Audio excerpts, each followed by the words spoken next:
Hello everyone and welcome back to my channel. My name is Sally Moon and in today's video we're going to look at how I made the Queen of Spades from Wonderland. As you may know, there is the Red Queen, the Queen of Hearts and also the White Queen. But what about the other queens? What about the Club Queen or the Diamond Queen?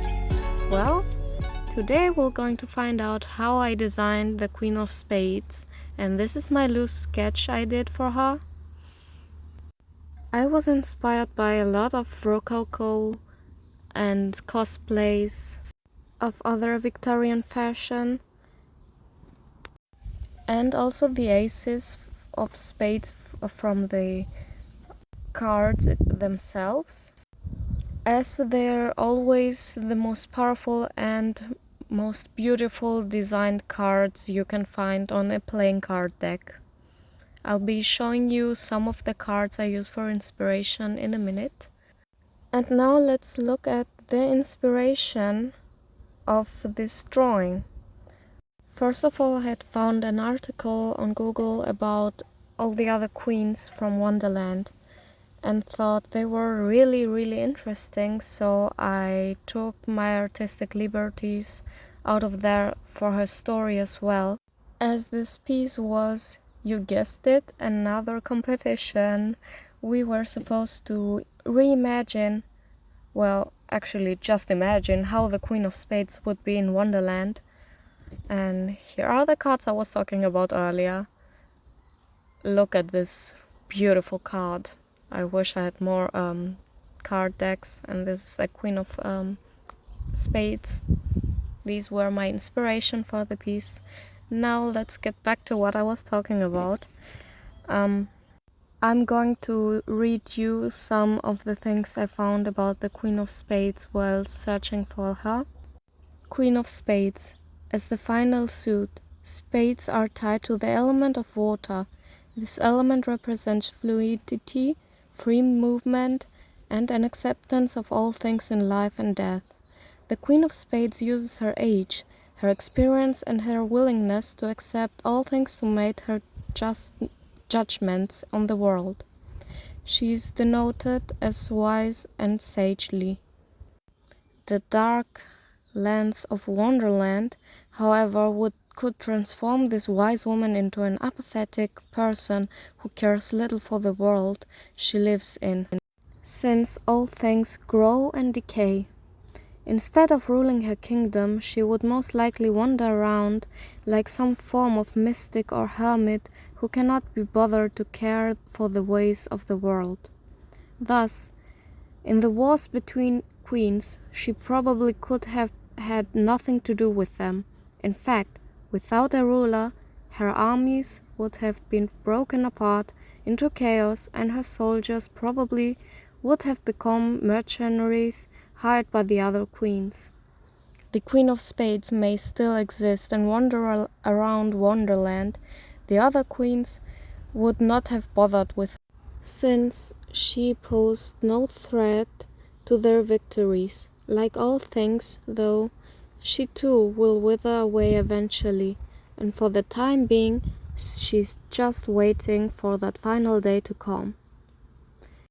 And although Carol, the author of Alice in Wonderland, may never had even considered her to be a part of the story, I think with what I found, this could be very interesting to see. I think the whole concept of Wonderland is so fascinating and weird. It's not a happy paradise as we have seen in the first movie, the animated one. I think there's so much darkness in there. And as we have seen on the two live-action Disney movies, the follow-ups to the one for the animated one, I mean the children's movie, I guess, because the two others, the live action ones, they aren't meant for children. My sister was traumatized. So I have a feeling those two were pretty accurate of how dark the Wonderland actually is. Anyways, let's get back to my drawing, and you can see all those little tiny details I had to do. This drawing took me almost a week to finish. I did always little by little, and that's why you always see the light changing. And yeah, also, if you were wondering about why my setup is different than the previous videos, it's just because I'm not at home right now. I'm on vacation, so I don't have a TV floating above my head where my little tiny desk is. I hope it's okay for you. I try to do it as best as I can so I can show you everything. It also was very difficult with the lighting as the window was right behind me, so I was covering all the light source that got onto the piece.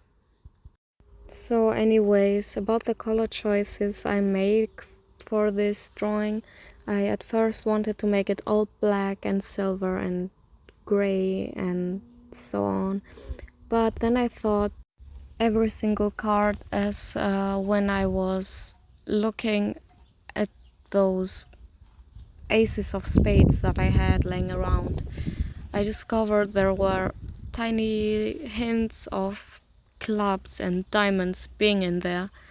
So I thought, why not just put in the red for the other half of the deck as well in her design. That's why there's the red here.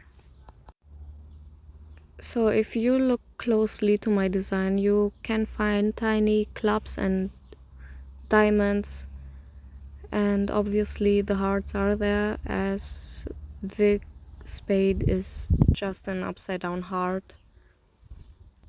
I think I had the most fun with the line work on this one.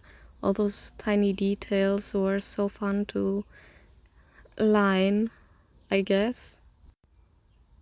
The coloring was a little tough, but I managed to do it. It was at least easier than other things I have done since I used this giant red marker. But yeah. I'm now adding the finishing touches, and here are the final results.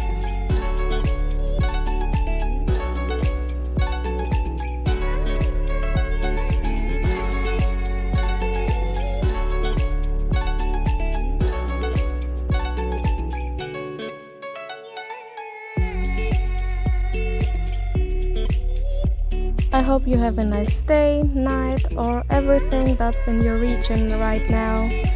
And thanks for watching. See you in the next video.